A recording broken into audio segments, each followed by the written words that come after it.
Bible గ్రంథంలో హెబ్రీయులకు రాసిన పత్రికలో పౌలు గారు మాట్లాడుతూ 3వ అధ్యాయము 12వ వచనంలో ఈ మాట చెప్తున్నాడు. చూద్దాం. అపోస్తలుడైనటువంటి పౌలు గారు హెబ్రీయులకు రాసిన పత్రిక 3వ అధ్యాయము 12వ వచనం. సహోదరులారా, జీవము గల దేవుని విడిచిపోవునట్టి విశ్వాసము లేని దుష్ట హృదయము మీలో ఎవని యందైనను ఒకవేళ ఉండునేమో అని జాగ్రత్తగా చూచుకొనుడి. జీవము గల దేవుణ్ణి విడిచిపోయేటటువంటి దుష్ట హృదయం వ్యాధి కలిగిందని విన్నాం ఉదయం కదా. అలాగే ఆ హృదయంలో నుంచి చెడ్డవన్నీ వస్తున్నాయని విన్నాం. ఇక్కడ దుష్ట హృదయం మీకు ఏమైనా ఉందేమో చూసుకోండి అంటే, ఈరోజు మనకు తెలుసో తెలియకో దేవుని నుండి దూరంగా జరుగుతున్నాం. మనమందరం మనసు పెట్టి ఆలోచిస్తే ఒప్పుకోవాల్సిన విషయం ఇది. ఎందుకంటే దేవుణ్ణి ఈరోజు చాలా వచ్చి మరిపిస్తున్నాయి దేవుని పిల్లరా. ఇదివరకు కొన్ని సందర్భాల్లో మీతో పంచుకున్నాను అనుకుంటాను. ఒక బిడ్డ జీవితంలోనికి ప్రేమను పంచే తండ్రి, తల్లులు, బంధువులు, రక్త సంబంధికులు, స్నేహితులు, వీళ్ళందరినీ దేవుడు వాళ్ళ మధ్యకు, బిడ్డ మధ్యకు తీసుకురావటం వెనుకున్న ఉద్దేశం ఏంటంటే, వీళ్ళందరి ప్రేమలో పడి నన్ను మర్చిపోతాడా, లేదా వీళ్ళందరినీ కలిగించిన ప్రేమ నాదని గుర్తిస్తాడా అని ఆ బిడ్డకు దేవుడు పెట్టిన ఒక పరీక్ష. అలాగే వివాహం అయిన తర్వాత ఒక భర్తకు భార్య ద్వారా దేవుడు పెట్టేది పరీక్ష, ఒక భార్యకు భర్త ద్వారా దేవుడు పెట్టేది పరీక్ష. వీళ్ళ బంధాలు ఒకానొక సమయానికి ఎంత పిచ్చిగా వెళ్ళిపోతాయంటేనండి, నువ్వు లేక నేను లేను, నేను లేక నువ్వు లేవు. అక్కడికి బాగుంది, మంచి రిలేషన్, ఇద్దరిది మంచి జంట అనుకోవటానికి. నువ్వు నేను లేకపోతే ఈ జగమే లేదనుకుంటున్నారు.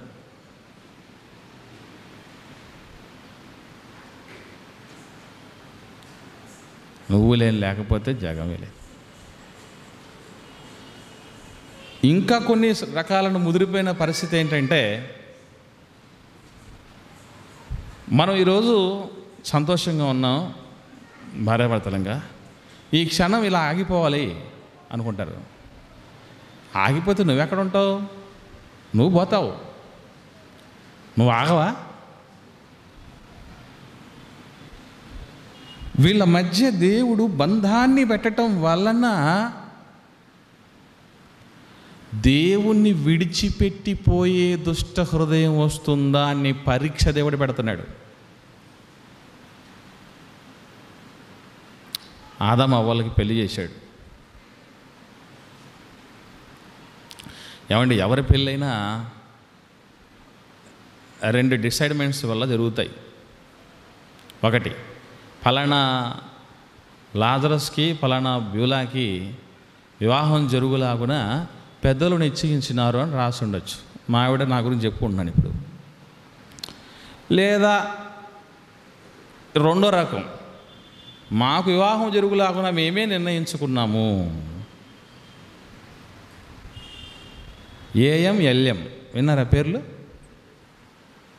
ఏఎం అంటే అరేంజ్డ్ మ్యారేజ్, ఎల్ఎం అంటే లవ్ మ్యారేజ్. వాళ్ళకు వాళ్ళే నిర్ణయించుకోవటం లేదా పెద్దలు నిర్ణయించటం. ఈ 2 రకాలు కాకుండా 3వ రకం మ్యారేజ్ ఒకటి జరిగింది ఈ భూమి మీద. అది అరేంజ్డ్ మ్యారేజే, కానీ దానికి ముందు ఏఎల్ కంటే జీ పెట్టాలి. GAL, God's arranged marriage. పెళ్ళి పెద్ద దేవుడే, వాళ్ళకి అమ్మ నాన్న దేవుడే, అత్తమామ దేవుడే. ఇలా తొలి పెళ్ళి జరిగించిన తర్వాత వీళ్ళ మధ్య బాండ్ ఎలా ఉంటుందంటే, దేవుడు ఏం చెప్పాడంటే, చాలామంది చెప్తూ ఉంటారు సైన్స్లో వీక్ బాండ్, స్ట్రాంగ్ బాండ్, 2 బాండ్లు ఉన్నాయట. బాండ్ అంటే బంధం అండి, అగ్రిమెంట్ కాదు. ఈ బంధం అనే దాంట్లో పై బంధం అంటే చాలా వీక్గా ఉంటుందట, సిగ్మా బంధం అంటే చాలా స్ట్రాంగ్ బంధం అట. దేవుడు ఆదాము హవ్వల మధ్య పెట్టిన బాండ్ ఎలాంటిదంటే సిగ్మా బాండు, సిగ్గుపడేంత బాండు. ఎందుకంటే వాళ్ళ గురించి చెప్తూ అన్న మాట మనకు తెలుసు. ఏమని? తల్లిని తండ్రిని విడిచి పురుషుడు భార్యను హత్తుకుని. న్యూటన్ కూడా తెలియదు ఈ బాండు. ఆయన భూమికి ఆకర్షణ శక్తి ఉందనుకున్నాడు. భూమి ఆకర్షణ శక్తి ఎక్కడ పోవాలండి? వీళ్ళ ఆకర్షణ శక్తుల మధ్య. భార్య పండు తీసుకుని వస్తే ఏంటమ్మా ఎక్కడి నుంచి పట్టుకొచ్చావు అనే మాటలు కూడా మాట్లాడలేదు ఆయన. భార్య చాటు భర్త అంటారు, కొంగు చాటు భర్తని. అదం గారు వాళ్ళిద్దరికీ దేవుడు ప్రారంభములో పరీక్ష పెట్టాడు. అదే పరీక్ష ఈరోజు అందరికీ సాగుతోంది. దేవుని పిల్లలారా, అందరికీ సాగుతుంది. వాళ్ళతో మొదలుకొని ఈరోజు మీరు చూడండి, పెళ్ళయ్యేంత వరకు ఒక రకమైనటువంటి పరిస్థితులు, జీవన విధానం కొందరికి ఉంటుంది. అంటే ఆఫ్టర్ ఇంటర్వెల్, బిఫోర్ ఇంటర్వెల్ అన్నట్టు సీక్వెల్స్ ఉంటాయి కదండి. అలాగా ఆఫ్టర్ మ్యారేజ్, బిఫోర్ మ్యారేజ్ అని 2 రకాల జీవితాలు ఉంటాయి మనిషి జీవితంలో. కొందరు బ్రదర్స్ చర్చికి రెగ్యులర్గా బిఫోర్ మ్యారేజ్ వస్తారు. సిస్టర్స్ కూడా చర్చికి వస్తారు, సేవ అంటారు, పరిచర్య అంటారు, దేవుడు అంటారు, మహిమ అంటారు, ఆత్మలు అంటారు, రక్షణ అంటారు, సంఘ కార్యక్రమాలు అంటారు, సంఘ విస్తరణలు అంటారు. అబో తల్లో నాలుకలే. ఏమండి? ఎప్పుడైతే పెళ్ళి అయిపోతుందో క్రమక్రమంగా వాస్తవంగా సేవకుడు ఏం ఆలోచన చేస్తాడు? ఆశాజీవి కదండి సేవకుడు. లాంటి బతకలేడు భూమి మీద. ఒక దెబ్బకు 2 పెట్టలు అన్నట్టు. ఇప్పుడు ఒకరు పెళ్ళైన తర్వాత 2 వస్తారేమో ఆదివారం అని ఎదురు చూస్తూ ఉంటాడు. 5-6 ఆదివారాలు అయిపోతాయి, రారు. ఇక ఎప్పుడు అకేషన్స్కి రావడం మొదలు పెడతారు. కారణం ఏంటంటే, ఏమన్నా అంటారంటే అంటారు కానివ్వండి, పెళ్ళి చేసింది ఎవరు? నువ్వే కదా సేవకుడా, పెట్టి తగిలించావు. ఇప్పుడు నేను పెట్టలోకి పోయేంతవరకు ఈ పెట్టి వదలని అంటుంది అని అంటూ ఉంటారండి. మీరు గమనించండి, ఇది పరీక్ష. దేవుడు ముందు కంటే ఎక్కువగా ప్రేమిస్తాడా నన్ను, లేదా మా ఆవిడొచ్చిందని భార్య మీద ఉన్నటువంటి ప్రేమతో దేవుడిని మర్చిపోతాడా? దేవుణ్ణి విడిచిపెట్టడం అంటే ఈ సాఫ్ట్ కార్నర్లు కూడా ఉన్నాయి, గమనించండి. ప్రాక్టికల్గా చెప్తున్నాను మీకు. లేకపోతే అబ్రహాం గారిని నీ ప్రాణమే అడగొచ్చు, మీ ఆవిడ్ని వదిలేయని చెప్పచ్చు కదా. చెప్పటానికి ఎన్ని లేవండి? నువ్వు నిజంగా నన్ను ప్రేమిస్తున్నావు లేదని తెలుసుకోవటానికి నిన్ను ఎత్తైన కొండ నుంచి దూకమని చెప్పచ్చు అబ్రహాం గారితో. కానీ 100 ఏళ్ల వయసులో పుట్టిన కొడుకుని ఎందుకు అడిగాడు అంటే టెస్ట్ అది. నాన్న అనే ప్రమోషన్ని దేవుడి వాగ్దానం చేత మొట్టమొదటిసారి టేస్ట్ చేసిన సమయంలోనే అబ్రహాం దేవుడు టెస్ట్ పెట్టాడు. దేవుణ్ణి విడిచిపోలేదు సుమా. బిడ్డ మీద ఉన్నటువంటి మమకారం గొప్పదని భావించలేదు. ఇలా ఎన్నెన్నో ఎందరెందరో భక్తుల జీవితాల్లో దేవుణ్ణి విడిచిపోవునట్టి దుష్ట మనస్సు వస్తుందో రాదోనని మన జీవితాల్లోనికి చాలా తెచ్చి పెడతాడు. కొందరిని అందంగా పుట్టిస్తాడు, మిగతా వాళ్ళని అందంగా పుట్టించడం చేతకాక అనుకుంటున్నారా? ఆయన అనుకుంటే అందరూ ఆదాములాగా పుట్టించేవాడు, అందరూ హవ్వమ్మలాగే పుట్టించేవాడు. చప్పుడు ముక్కోళ్ళు, పొట్టోళ్ళు, బక్కోళ్ళు. ఏమండి, కారు నలుపు. దేవుడు అంటాడు, కూసి దేశస్థుడు తన చర్మపు రంగు మార్చుకోగలడంటే నువ్వు ఎన్ని ఫెయిర్ అండ్ లవ్లీలు వేసినా. కూషి దేశం అంటే ఇథియోపియా దేశం, ప్రపంచంలోనే ది బెస్ట్ గ్యారంటీ కలర్లకు బ్రాండ్ అంబాసిడర్స్ వాళ్ళు. ఏదో ఎలకతోలు తెచ్చి ఏడాది ఉతికినంటారు, ఎలకతోలైనా మారచ్చు, ఆ తోలు మారదు. కానీ దేవుడు అనుకుని ఉంటే, మీరు ఈరోజు చూడండి, ప్రపంచంలోనే హ్యాండ్సమ్లు అని, ప్రపంచంలోనే బ్యూటిఫుల్ అని చెప్తూ ఉంటారే, వీళ్ళందరికీ ప్రారంభకులు ఎవరో? అందగత్తెలకి అందరికీ అమ్మ ఎవరు? హవ్వమ్మ. అందగాళ్ళందరికీ నాన్నెవరు? ఆదం గారు. అలాగే అందరినీ పుట్టించేవాడు. కానీ కొందరికి ఎందుకు ఇచ్చాడంటే వీళ్ళు టెస్ట్, అది టెస్టు.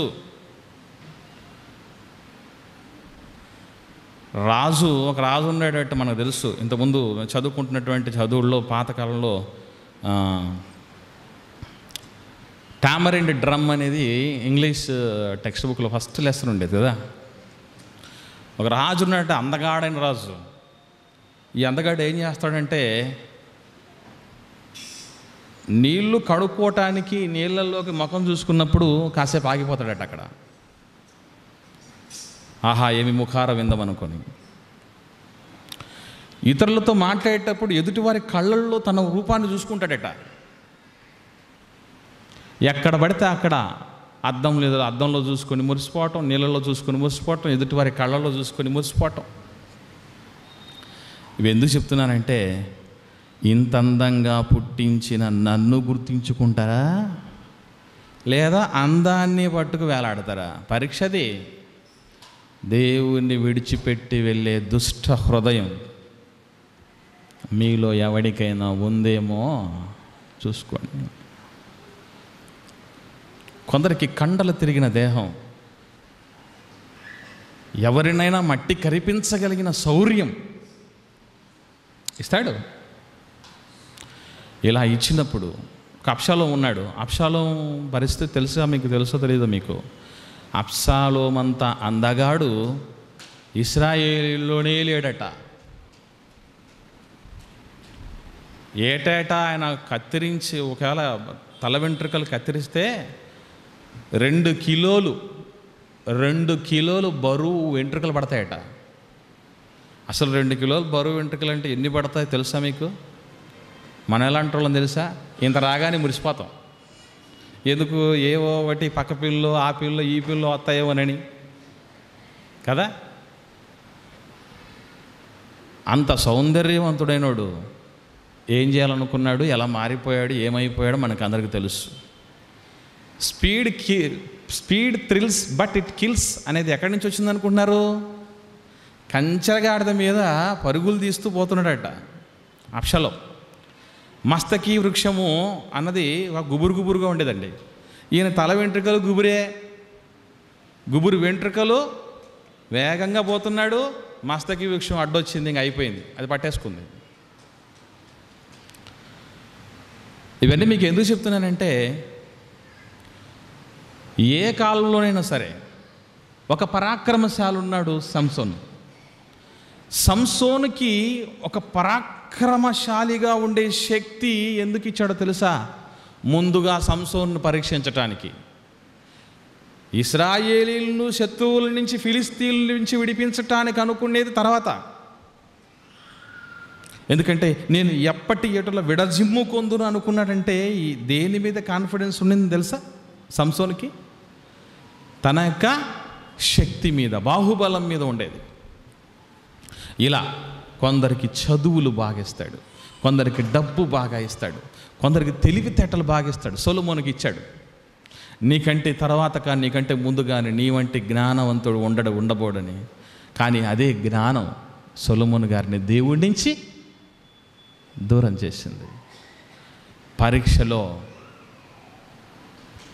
నెగ్గుకొని వచ్చిన వారి కంటే ఫెయిల్ అయిన వారు చాలామంది అండి.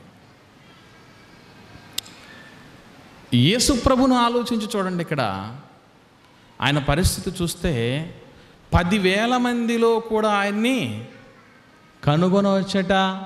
అంటే 10,000 మందికి డిఫరెంట్గా ఉండేటటువంటి హ్యాండ్సమ్నెస్ అయింది, ఫిజికల్గా కూడా అలా ఉండిపోయింది. కారణం ఏంటంటేనండి, మనిషి తన జీవితంలో యవ్వన ప్రాయం వరకు, ఏ ప్రాయం వరకైనా సరే, పాపం అన్నది జీవితంలోనికి రాకుండా చేస్తే దాని వలన వచ్చే కాన్ఫిడెన్సు, ఆ కాన్ఫిడెన్స్ వలన వచ్చే గ్లో ఉంటుంది చూసారా, గ్లో, దాని ముందు ఎంతటి సౌందర్యమైనా దిగదుడిపే. మరొకటి బైబిల్లో దేవుడు ఒక మాట అన్నాడు, మనుషుల జ్ఞానము వారి ముఖానికి తేటనిస్తుందట. అసలు బుద్ధి జ్ఞానములో సర్వసంపదలే ఆయన అయినప్పుడు ఇంకా ఆయన ఊహించుకొని ఎలా ఉంటుంది? లేత మొక్క అని పోల్చబడింది యేసుప్రభు గురించి. యెషయా గ్రంథం 53వ అధ్యాయం ప్రారంభంలో ఇదే మాట ఉంటుంది.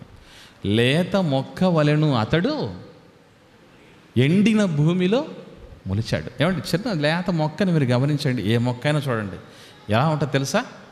ముద్దుగా ఉంటుందండి. లేతగా మొలిచేటటువంటి మొక్క ముద్దుగా ఉంటుంది.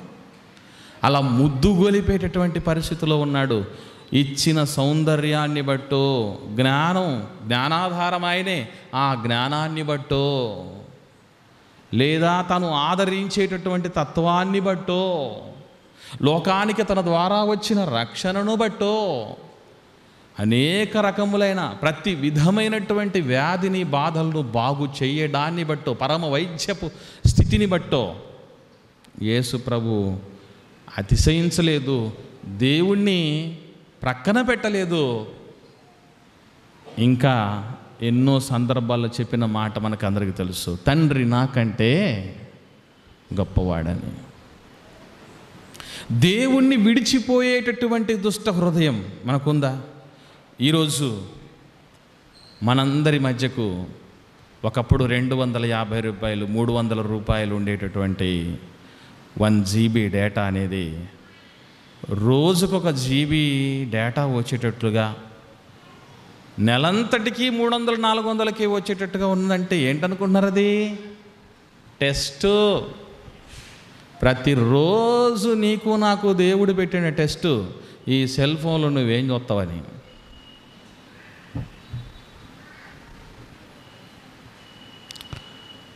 దేవుడి కంటే ఎక్కువగా దాన్నే ప్రేమిస్తున్నాను. ఏం విచిత్రమోనండి, ఈ మధ్యకాలంలో ప్రార్థనకు వచ్చిన, ఎక్కడ చర్చిలో ఉన్న సీరియస్ సిచ్యువేషన్, మరణం దగ్గరున్న ఈ మహమ్మారిని మాత్రం వదిలిపెట్టట్లా. దీంట్లో ఏముందో తెలియదండి.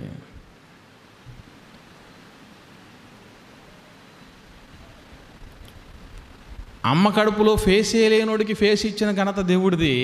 కానీ దేవుడిని గురించి ఆలోచన చేయటం మొదలు పెట్టడం మానేసి ఫేస్బుక్ వెంట పెడతావు.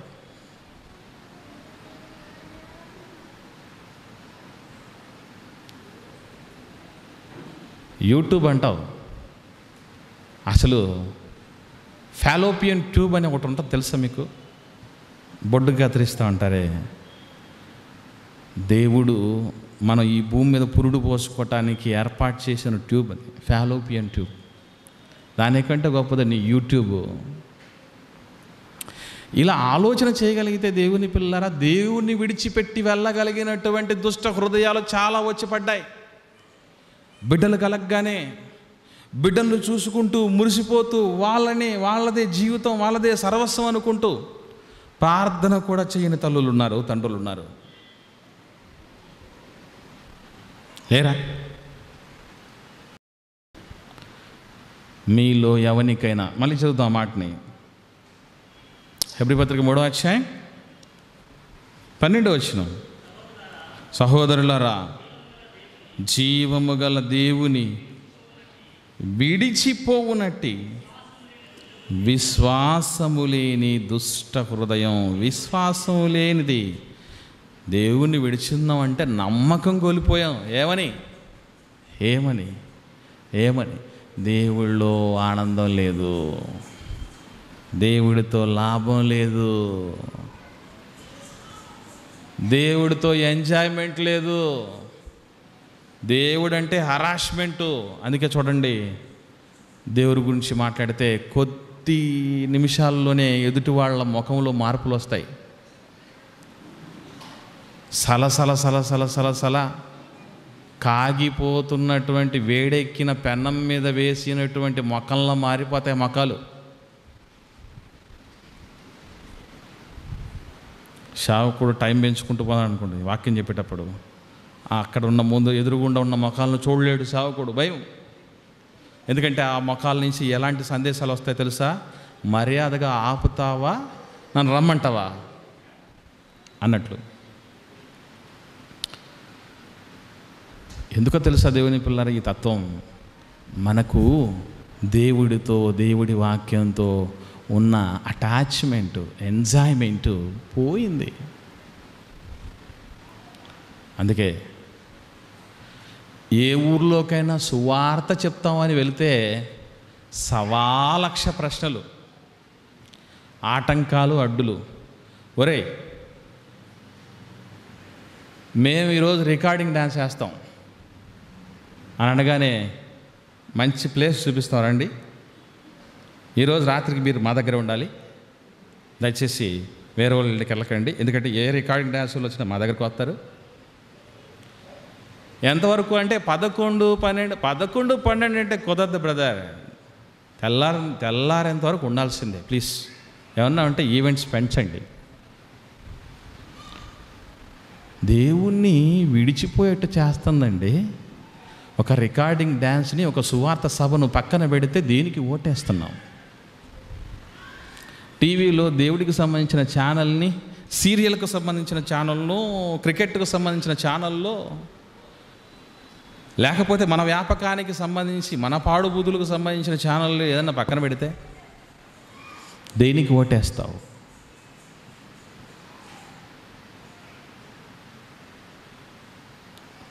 ఇవన్నీ ఆలోచన చేస్తే దేవుణ్ణి విడిచిపోయే దుష్ట హృదయాలు.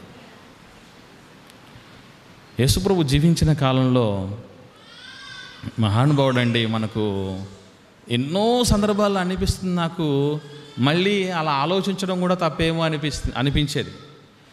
ప్రభు జీవించిన కాలంలో నేనే కనుక్కోనుంటే వన్ ఆఫ్ ది డిసైపుల్స్గా ఉండేవాడినేమో అనుకుంటూ ఉండేవాడిని. మరొక విధంగా కూడా అనిపించేది, శిష్యులు 12 మంది, సిలువేసిన వాళ్ళు 1000 మంది. ఒకవేళ ఈ ఎక్కువ మందిలో కూడా ఉండేవాడినేమో, కాబట్టి ఇక్కడ పడేయటం మంచిది అనుకుని సైలెంట్ అయిపోయిన తర్వాత మొత్తానికి ప్రభు జీవించిన కాలంలోనండి దేవుణ్ణి విడిచిపోయే దుష్ట హృదయం కలిగిన వారు ఒక్కరిద్దరు కాదు, ఎంతమంది ఉండేవాళ్ళో, ఎలాంటి పరిస్థితుల్లో ప్రభువు మాట్లాడితే ఎలా ఆయన వదిలేసిపోయారో ఒక సందర్భం చూద్దాం మనం. ఏమండి, యోహాను సువార్త 6వ అధ్యాయం.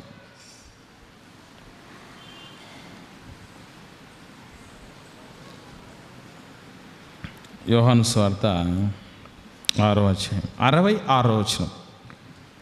యోహాను సువార్త 6వ అధ్యాయం 66వ వచనం. అప్పటి నుంచి ఆయన శిష్యులలో అనేకులు వెనక తీసి మరి ఎన్నడూను ఆయనను వెంబడించలేదు. ఎంతమంది వదిలిపెట్టిపోయారట? జీవము గల దేవుణ్ణి విడిచిపోవునట్టి దుష్ట హృదయం మీలో ఎవరిలోనైనా ఉంటుందేమో చూసుకొని అన్నాడు, జాగ్రత్త పడండి అన్నాడు. ఆ హృదయం దేవుడి దగ్గరికి ఎందుకు వచ్చింది అని అంటే, ఏమండి, పాత నిబంధనలో భక్తుడు అంటాడు, వాళ్ళ హృదయము లాభమును అపేక్షించుచున్నది అంటాడు. ఈ హృదయానికి లాభం కావాలి, దేవుడి దగ్గరైనా సరే, ఇంకొకరి దగ్గరైనా సరే. ఏ లాభం లేదు, నేను ఏ పనికి పూనుకోను బ్రదర్ అంటారు కొందరు. విన్నారా? లాభం లేని పని ఎందుకు చేయాలి చెప్పు? వ్యాపారం గురించి, లాభం లేని వ్యాపారం ఎందుకు చేయాలండి అంటారు. ఇది దేవుడి దగ్గరకు వచ్చినా వస్తుంది. ఎక్కడైతే అనుకున్న లాభం దొరకలేదో వెంటనే బట్టలు మార్చేసినట్టుగా దేవుణ్ణి మార్చేస్తారు. దానికి పెట్టే పేరేంటో తెలుసా? కలిసి రాలేదండి దేవుడు. లేరా అంటోళ్ళు? ఎంతమంది లేరు? మాకు దేవుడు కలిసి రాలేదండి, శ్రమల దేవుడు అండి, ఆయన కష్టాల దేవుడండి అని ప్రభువును విడిచిపోయినటువంటి వాళ్ళు ఎంతోమంది ఉన్నారు. పోనీ ఇక్కడ ఏం చెప్పాడు యేసు ప్రభు? వీళ్ళు ఏమన్నా కించపరిచాడా, అవమానపరిచాడా, బాధ పెట్టాడా? ఏం చేశాడు అని వదిలిపెట్టిపోయారు తెలుసా? వారి తిండి కోసం, రొట్టె ముక్కల కోసం నా దగ్గరికి రాకండిరా, నేను ఇచ్చేది జీవాహారాన్ని, పరలోకం నుంచి వచ్చేది, అది నా ద్వారా తప్ప ఎవరి ద్వారా రాదు. నీ రొట్టె అంటావా? ఎక్కడైనా దొరుకుతుంది, రోటీ సెంటర్లో అయినా దొరికేదే. దీనికోసం నా దగ్గరికి ఎందుకు వస్తారు? క్షయమైన ఆహారం కోసం కష్టపడొద్దు, అక్షయమైన ఆహారం పరమనిచ్చేది, దానికోసం కష్టపడండి మంచి మాటలు చెబితే వదిలిపెట్టిపోయారు. ఏమంటే మంచివాడికి శత్రువులు ఎక్కువట, ఉన్నది చెప్పేవాడికి. లేనిది చెప్పి నాశనం చేసేవాడికి మిత్రులు ఎక్కువట. ఇక యేసుప్రభు ఎక్కడా కాంప్రమైజ్ అవ్వలేదండి. వెంటనే ఏమన్నాడు తెలుసా? మీరు కూడా పోవాలనుకుంటున్నారా? 12 మంది శిష్యులు మిగిలితే మీరు కూడా పోవాలనుకుంటున్నారా? ప్లీజ్ గెట్ అవుట్ అంటే, మేము ఎక్కడ పోతాం ప్రభువా? రొట్టెల కోసం వచ్చినోడు పోయాడు ప్రభువా. మేము నీ దగ్గర రొట్టెల కోసం రాలేదు ప్రభువా, నిత్య జీవపు మాటల కోసం వచ్చాం. అందుకే చివరి వరకు నిలిచాం అనేటటువంటి స్థితిలోకి శిష్యులు రావటం జరిగింది. దేవుని పిల్లారా, జీవము గల దేవుణ్ణి వదిలిపెట్టిపోయారు తిండి కోసం. మరొక సందర్భం చూద్దాం. మార్కు సువార్త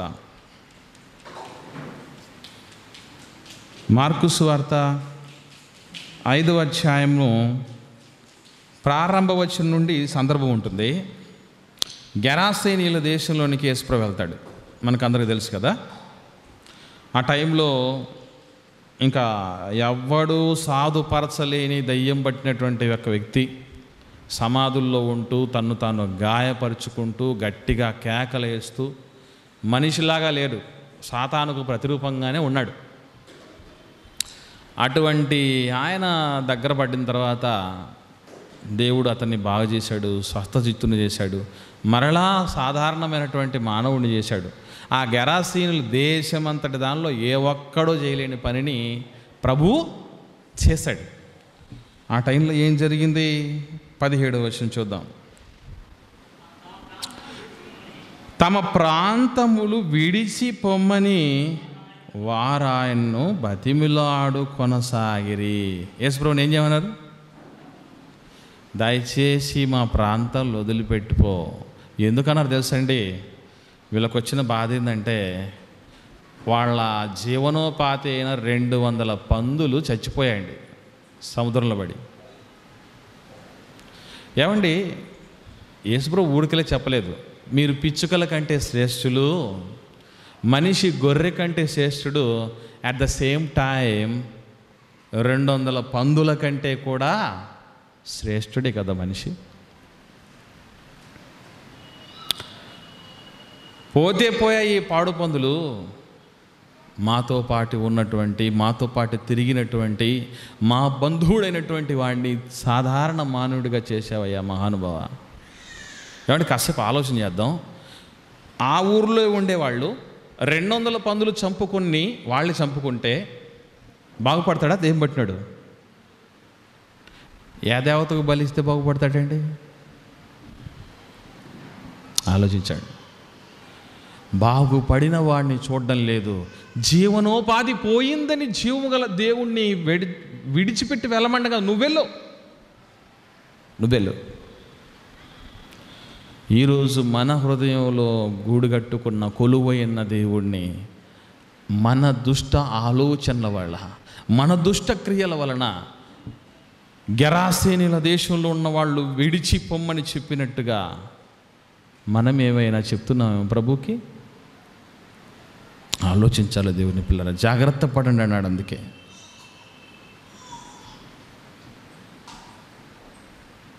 జాగ్రత్త పడండి అన్నాడు. ప్రభు చెప్పిన జాగ్రత్తలు ఎంత మంచివో చూడండి దేవుని పిల్లరా. ఈరోజు మన జీవితంలోనికి ఎవరొచ్చినా వాళ్ళైనా వాళ్ళను మనమైనా అనతి కాలంలోనే వదిలిపెట్టి వెళ్ళిపోతాం. ఎవ్వరితోనూ ఈ భూమి మీద బంధం శాశ్వతం కాదు. దేవుడి కంటే ఎక్కువగా ఎవరిని ప్రేమించకూడదు, ఎవరిని హత్తుకుని ఉండకూడదు. అలా ప్రేమిస్తే దేవుడు దూరం అయిపోతాడు, దేవుడు చిన్నవాడైపోతాడు వాళ్ళ ముందు. అది చాలా పొరపాటు దేవుని పిల్లారా. ప్రాణప్రదంగా భార్యను, భర్తను, పిల్లలను ప్రేమించే వాళ్ళు ఉంటారు. బాగా గమనించండి ఈ మాటని. ప్రాణప్రదంగా తల్లిని కానీ, తండ్రిని కానీ, భర్తను, భార్యను, పిల్లలను ప్రేమించే వాళ్ళు ఉంటారు. వాళ్ళు ఉన్న పాటన పోయిన తర్వాత దేవుణ్ణి వదిలేసే వాళ్ళని ఎంతమంది చూడలేదు మనం? లేదా? ఒక సేవకుడు ఉన్నాడండి రైల్వే కోడూరులో. ఆయన ప్రభు కోసం సాక్షిగా జీవిస్తూ మంచి మంచి డిగ్రీలు, PhD స్థాయి వరకు డిగ్రీలు తీసుకొని ఉన్నాడు. కొడుకు ఫారెన్ వెళ్ళాడు, డాక్టర్ కొడుకు. స్నేహితులతో పాటు సరదాగా ఒక నీటి మడుగులోనికి వెళ్ళాడట. ఇతనికి ఈత రాదట. ఆ నీళ్ళలోనే ఆ డాక్టర్ చచ్చిపోయాడు. ఈ వార్త తెలిసింది నాన్నకి. ఆ తర్వాత నుంచి ఏ నోరైతే లోకరక్షకుడు యేసుప్రభు అని పలికిందో, ఏ నోరైతే యేసుప్రభును కొనియాడిందో పాటల రూపంలో, ఏ నోరైతే ఆయన నమ్ముకోండి బ్రతుకులు బాగుపడతాయని చెప్పిందో, అదే నోరు ఏమని చెప్పిందో తెలుసా? అలల మీద నడిచినాడు కదా,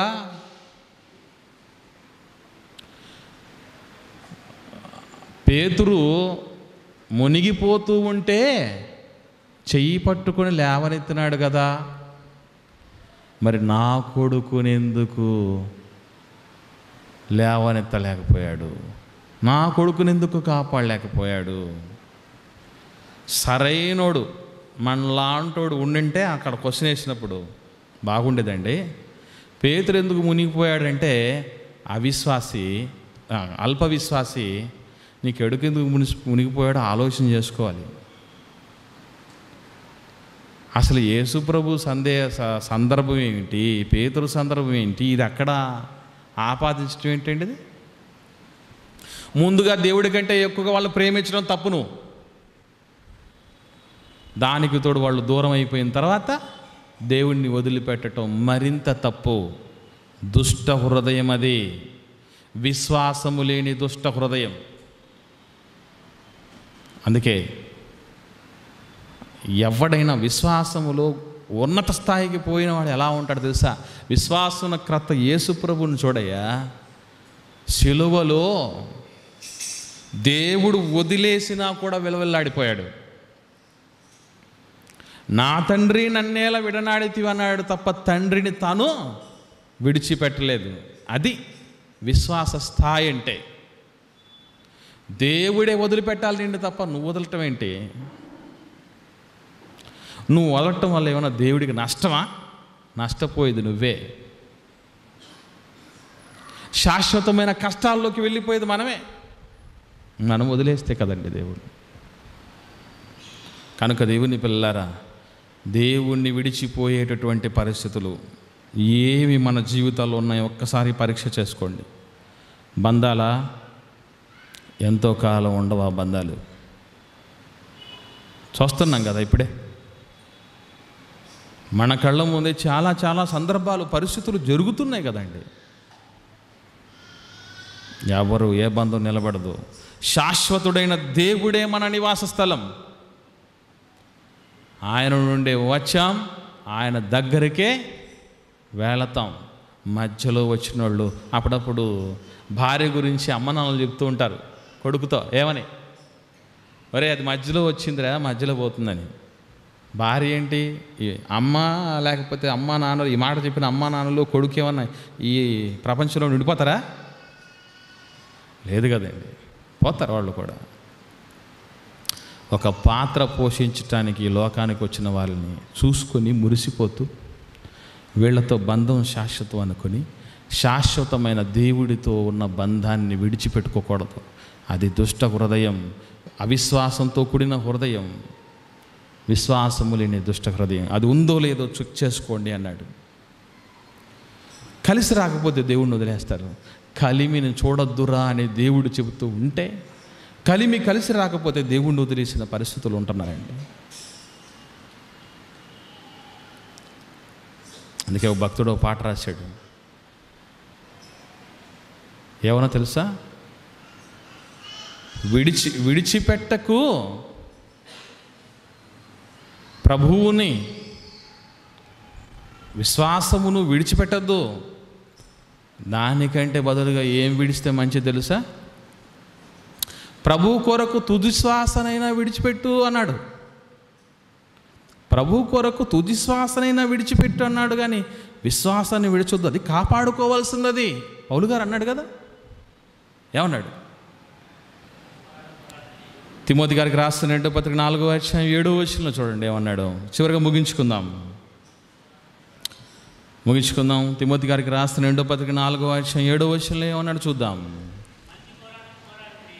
మంచి పోరాటం పోరాడాను, నా పరుగు కడముట్టించాను, విశ్వాసాన్ని కాపాడుకున్నాను. ఏమండి, అసలు కాపాడుకోవాలనుకున్న వాటి జాబితాలో విశ్వాసం ఉందా ఎప్పుడైనా? మనం ఎవడు మాట్లాడుతున్నా ఆరోగ్యం కాపాడుకోవాలి కదండి అంటారు లేదా? బంగారం కాపాడుకోవాలి కదండి, భూములు కాపాడుకోవాలి కదండి. భూములు కలిగిన వాళ్ళు బాధలు చూడాలండి. కనీసం వారం రోజులకు ఒకసారి వెళ్ళి చూడాలనుకుంటారు. ఎందుకు? భయం. ఎందుకంటే అక్కడ ఉండే మనుషులు కూడా అలాగే ఉండాలండి. రాయిలు ఉండరు చూసారా, దాన్ని ఏమంటారు? ఆ రాళ్ళను సరిహద్దు రాళ్ళు. ఇది మా సరిహద్దు, ఇది మీ సరిహద్దు అని రాళ్ళు ఉంటాయి చూసారండి. రాళ్ళను మార్చేస్తారట రాత్రే మార్చేసి చూడ మీ రాయి ఎక్కడుందో అని ఈలోపు ఆకుపోయి చేస్తాడు.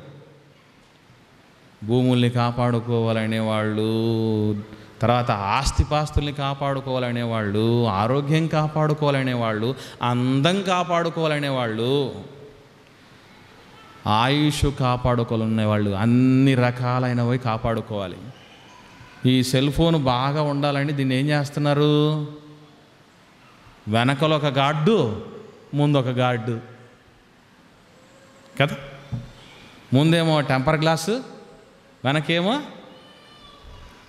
ఇది పౌచ్ కవరు. ఎందుకట? కింద బండ పగలు కొడుతుంది మళ్ళీ. అమ్మో, ఇది పగిలితే ఇంకేమన్నా ఉందా? నా తల పగిలినా పర్లేదు. ఇది పరిస్థితులు వచ్చాయి. దేవుడిని పిల్లరా, విశ్వాసం కాపాడుకోవాలని ఎవడికి తెలియదు. మీకు విషయం చెప్పమంటారా? అది పాదరసం కంటే డెలికేట్. విశ్వాసం అనేది పాదరసం అన్నది, పాదరసం తెలుసు కదా మీకు, చాలా వేగంగా స్పందిస్తుంది. మనకు థర్మామీటర్లో ముళ్ళు చూపిస్తా చూసారా, అందులో ఉండేది పాదరసం. ఆ పాదరసం చాలా, మన టెంపరేచర్ అంతా చాలా చిన్నది కదండి. ఆ ఉష్ణోగ్రతకి అది ఏమవుతుంది? వ్యాకొచ్చి చేస్తుంది, స్పందిస్తుంది. పాదరసం కంటే చక్కగా స్పందించే డెలికేట్ ఇష్యూ విశ్వాసం అండి. దాన్ని చాలా జాగ్రత్తగా కాపాడుకోవాలి. కానీ తిండి కోసం పోగొట్టుకున్న వాళ్ళు ఉన్నారు, పందుల కోసం పోగొట్టుకున్న వాళ్ళు ఉన్నారు, పిల్లల కోసం దేవుని దూరం చేసుకున్న వాళ్ళు ఉన్నారు, భార్య కోసమో, భర్త కోసమో, అమ్మ నాన్నల కోసమో.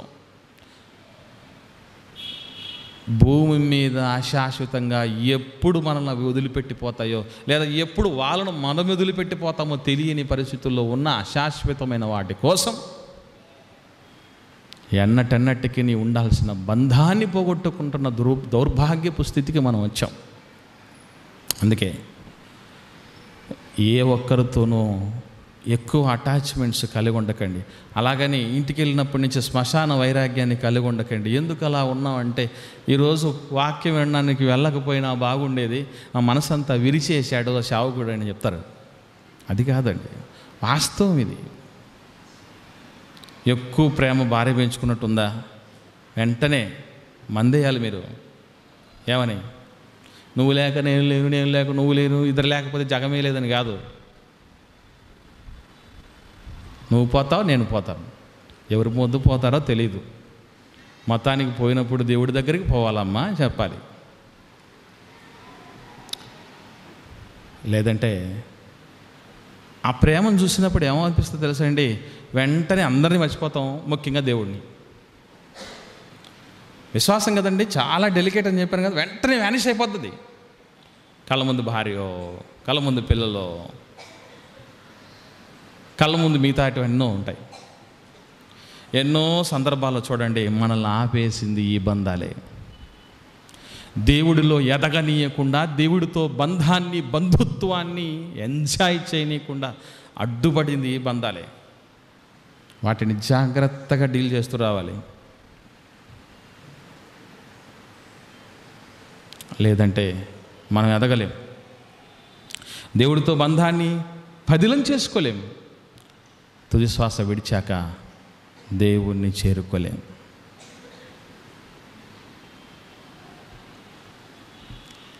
యేసుప్రభుని శిష్యులు వదిలిపెట్టిపోయారు. బాధపడలేదండి. తమ్ముళ్ళు, తోబుట్టువులు పిచ్చి పట్టినోడు అన్నారు. అని పట్టుకొని పిచ్చి వదలగొట్టనని చెప్పినటువంటి పరిస్థితులు ఉన్నాయి. బాధపడలేదు. పరిచర్య చేస్తుంటే కన్న తల్లి కూడా రాలేదు. ఎప్పుడో ఒకసారి వచ్చిన సందర్భం మాత్రమే ఉంది. అంటే ఈ మధ్యలో రాలేదని కదూ, అయినా బాధపడలేదు. ఏ ఒక్కరు వదిలిపెట్టిపోయినా, కరుణామయుడనే ఫిల్మ్లో పాట ఉంది, కదిలింది కరుణ రథం అనే పాట. దీన జనావళికై దైవకుమారుడు పంచిన రొట్టెలు రాళ్ళయ్యాయని. ఎందరికో ఆకలి తీర్చినటువంటి మహానుభావుడు తృప్తిగా తినిపెట్టాడు. కానీ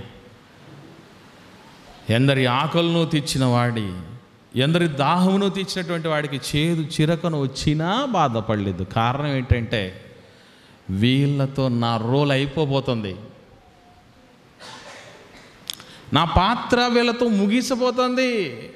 ఈలోపే నేనెందుకు ఎమోషన్ ఫీల్ అవ్వాలి, నేనెందుకు నా కట్లను తెంచుకోవాలి అనుకున్నాడు.